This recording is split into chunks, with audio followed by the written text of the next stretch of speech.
safe holiday, and enjoy your Thanksgiving. All right, cut. We're gonna have to do something again because it sounds like your mic died. Got to do it all over again. From the beginning, man. I gotta hear it. That was really good. Chief, come over again. Where you want? Start from the beginning. No, let me see your mic.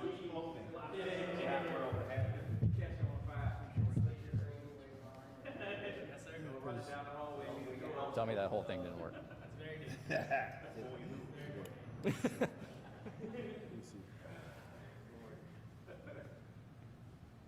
it part of the promise, not trust? Talk to you. 1, 2, 3, 4, 5, 6, 7, 8. From our DC Fire and EMS family to yours, happy Thanksgiving. What are we? DC Fire Safe too? DC Fire Safe. It was just a little low. Great. I want to. I think we. Yep. Let's go. Let's start from the fire extinguisher part. Okay. Yeah. Can we get? Is there a way to get truck back in there?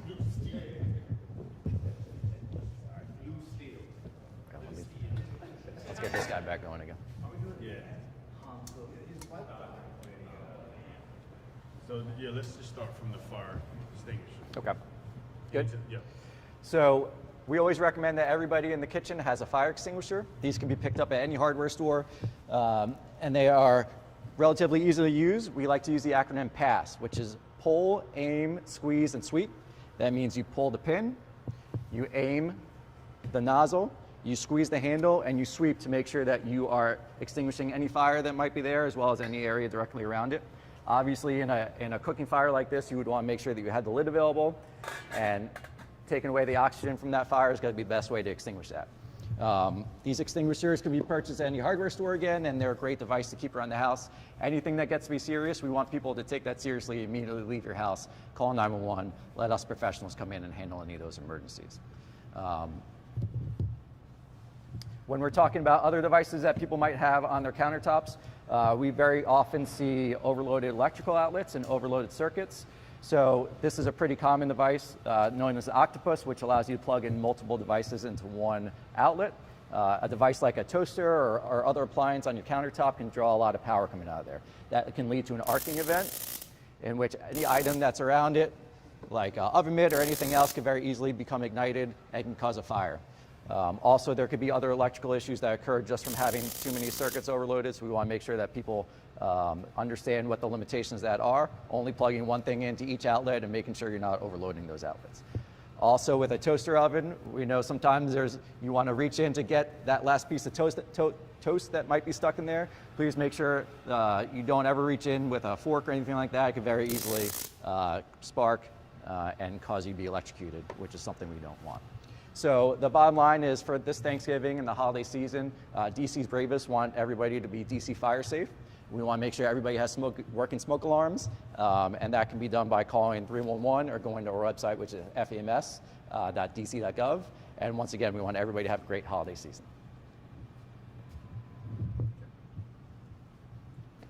Perfection. Let's talk really quickly, while we're not doing the demo, let's talk turkey. Okay. You want to Yeah, but let's do that. Chief, if you want these mics, I got them ready for you. Wonderful.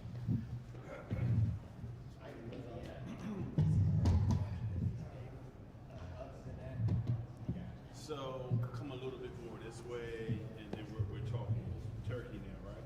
Okay. Like frying turkeys? However you Okay. cook it, Chief. You ready for me? I'm ready. Okay, so we know everybody loves some good fried turkey. A lot of our firehouses around the city go ahead and do that too. But there's a lot of important tips to remember when you are frying a turkey. First of all, you never want to use a frozen turkey. You want to make sure that turkey is fully thawed out. You want to make sure you're using the proper oil. Using the improper oil could lead to a very bad fire occurring. You want to make sure that whatever frying device is away from any house, decks, fencing, anything that's combustible that could ignite. And you want to make sure that you're monitoring that at all times. And you also want to make sure that you have either a fire extinguisher or a hose line around or something else that could help extinguish anything that happens should something go wrong. So whenever you're cooking turkey, whether that's in the oven, whether that's deep frying, whether it's in a smoker, we just want to make sure that, like any food item, it's not left unattended. You're not doing it while you're impaired, so whether that's either you're sleepy,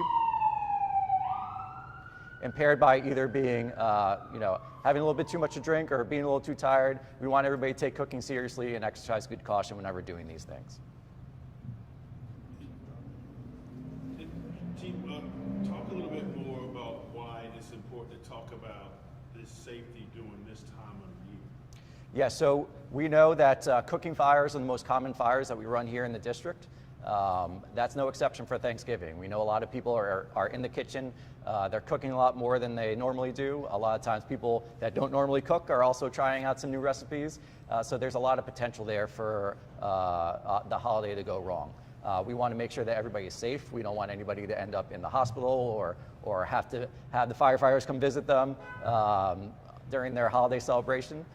So all these tips, the home fire safety tips, cooking tips, and making sure you have working smoke alarms, these are all things that everybody should be doing just to make sure you have a safe holiday season. Mitch, you didn't say it is one of our busiest days of the year for constables. Richard, can you tell us, Come on this side, Mark. can you tell us what are some of those common mistakes people make that lead to these kitchen fires? Yeah, so we unfortunately see a lot of similarities in our cooking fires. So first of all, leaving food unattended while it's cooking is probably the most common incident we run. We run a lot of calls where somebody either falls asleep or they leave their house or they're somehow impaired, and that item that's left cooking on the stove can easily turn into a bigger fire. That fire can then extend from the stove to the cabinets and throughout the rest of either the house or the apartment, and it's very serious. So cooking fires are the most common cause of fires here in the district, so we want to make sure that people take it seriously. And then, I know you mentioned it, but the deep fried turkey outside, very popular with people. I know don't throw a frozen turkey in a hot vat of oil. Yes. But what are some precautions that people can take outside if that is the route they're going? Yeah, so obviously making sure the turkey is fully thawed, making sure you're using the right oil. Different oils have different ignition points, so you want to make sure they're using the proper oil for frying a turkey, which has a higher ignition temperature. So if there is some spillage, it won't overspill and ignite on that open flame. And then we also want to make sure that those frying devices are away from a house, away from a deck, away from a fence, anything that's wooden, anything that could combust. So that way, if there is some kind of incident that happens, that the rest of the house or the rest of the structure won't catch on fire as well. And can you talk a little bit about age? What do you see as far as toddlers and seniors? Yeah, so the senior population and the very young are at highest risk for fire deaths and fire injuries. So we want to make sure that those age groups in particular are taking the appropriate precautions.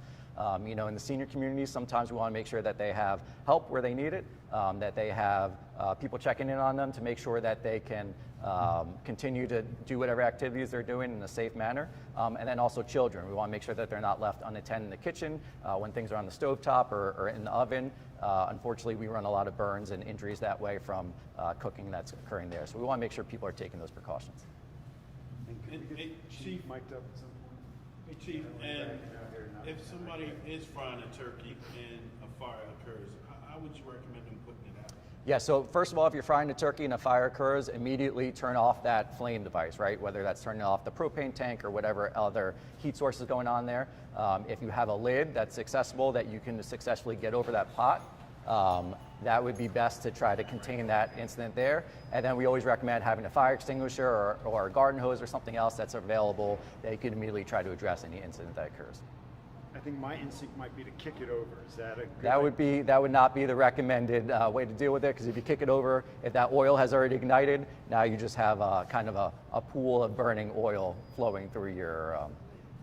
Yes, putting the lid on is the best way to handle that once you can turn off the heat source as well.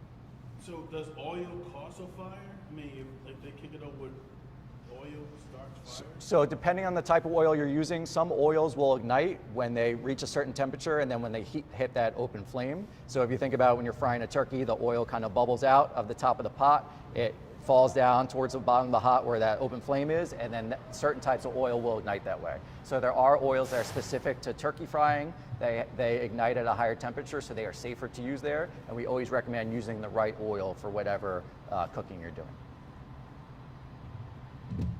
Well, I've got your mic before you said change it up, measure, before you, Oh, yes.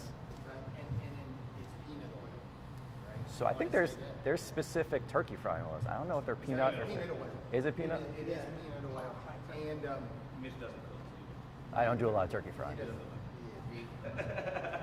I cook. I'm a good cook. So did you want to mention the different oils, safe oils to use or whatever? Yeah, so we would recommend that use oil specific for the whatever type of cooking you're doing. In most cases, peanut oil is the one that's going to be recommended for turkey frying. Also, on most commercial turkey frying devices, there's going to be a fill line in the pot. You'll want to make sure that you only fill the oil up to that line because that will allow the necessary room for that oil to expand once you put in a turkey from there. All right, so before we switch, we look into this camera. This will DC Fires from the from the DC Fire and EMS family to yours. Happy Thanksgiving and DC Fire safe. Okay, you ready? Ready? 3, 2, 1. From the DC Bravest family to yours, we want everybody to have a great Thanksgiving and holiday season, and we want everybody to be DC Fire safe. One more time. 3, 2. Hold on 1 second. Good. 3, 2, 1. From the DC Bravest family to yours, we want everybody to have a great Thanksgiving and a great holiday season, and we want everybody to be DC Fire safe. All right, let's mic up Chief Donnelly. Very good.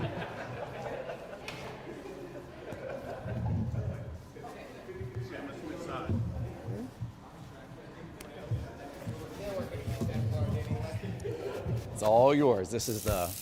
This one is the. I've been doing it for 25 years. We tried to ignite it last year. Well, I think that, well, they'll all ignite. Oh no, I can do it every time. If you don't measure it going in, you'll get the splash over. It'll ignite, but it won't move up to the top. So, hold on, we're gonna go from, are you gonna wear your jacket? No. Do it again. Whatever. Oh, look at Vito.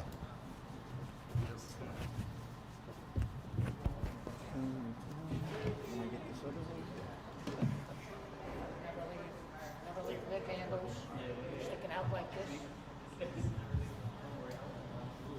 Hey, Mitch, the fire department acronym, Mitch, the fire extinguisher acronym is PAS, right? Pull, aim, squeeze, sweep. Unattended Not point. anyway. Pull, Right, aim, pull. squeeze, sweep. Pull, pull. I don't want to talk about anything.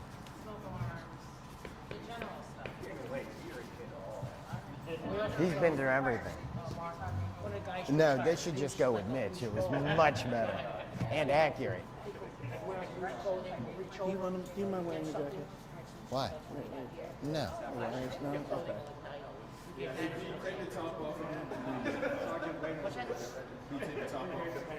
That we've upgraded the help at fire prevention apparently. And then these go in your pocket.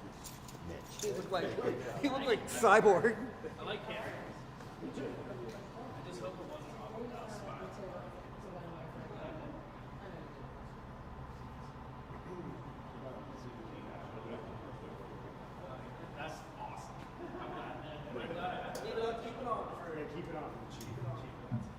So Chief, about right here. Okay. Woof. Looking at Mark? Yeah. And that's, Okay. are you talking about any of this at all? Or you just, I have no idea. I think I'm answering questions. Yeah, keep it real basic.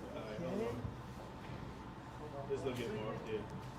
Are you taking off Could you front give us an idea of how, can we do something about those wires over the chief's shoulder? Yeah, that's. You want me to put the jacket on? That's what.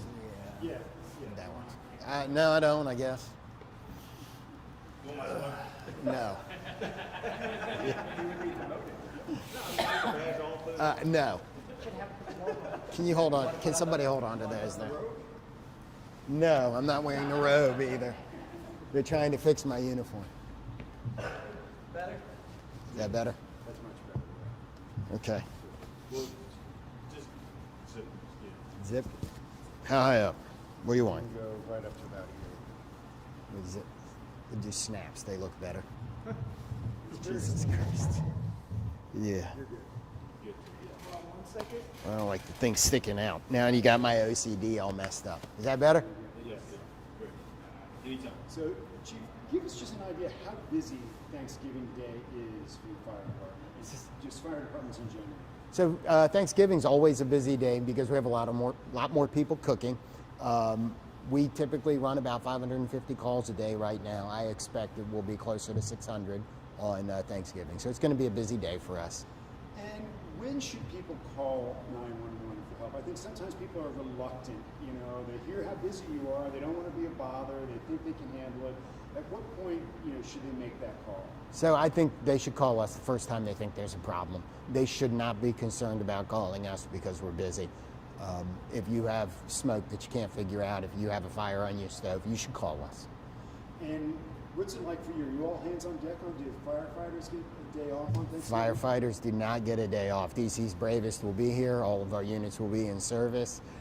It is a fun day to work in a lot of ways. It's busy, but they'll also all be eating. Each firehouse will be cooking. So our second family will be together serving your family. That's good. And so tell us, people think about firefighters as eating well.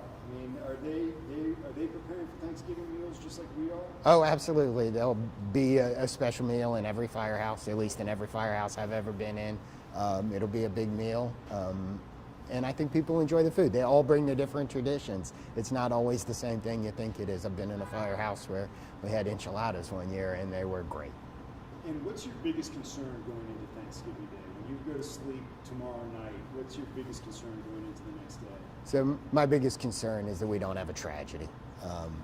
Thanksgiving is a day of celebration. It's a day to be thankful for things. I really don't want to have somebody burned out of their house or even worse, an injury or a death. And the fact that it's going to be a nice day, does that give you a little ease, a little comfort, or does that make things, a little bit, would you rather have a rainy day or a nice warm day? I don't have a preference on the weather. What I want is for people not to leave their food unattended while they're cooking it. Be in the kitchen, pay attention to it, don't let it cook too long, be there to fix a problem if it happens. You good? So with that being said, are you more concerned whether preparing the day before Thanksgiving or Thanksgiving Day? Both days, but typically we see the problem on Thanksgiving Day. Good. All right. Take a look this way. What would you like to say to the residents and guests of the District of Columbia this holiday season? DC's Bravest wants you to be fire safe and have a happy Thanksgiving. DC's Bravest wants you to be fire safe and have a happy Thanksgiving. Excellent. Thank you, guys.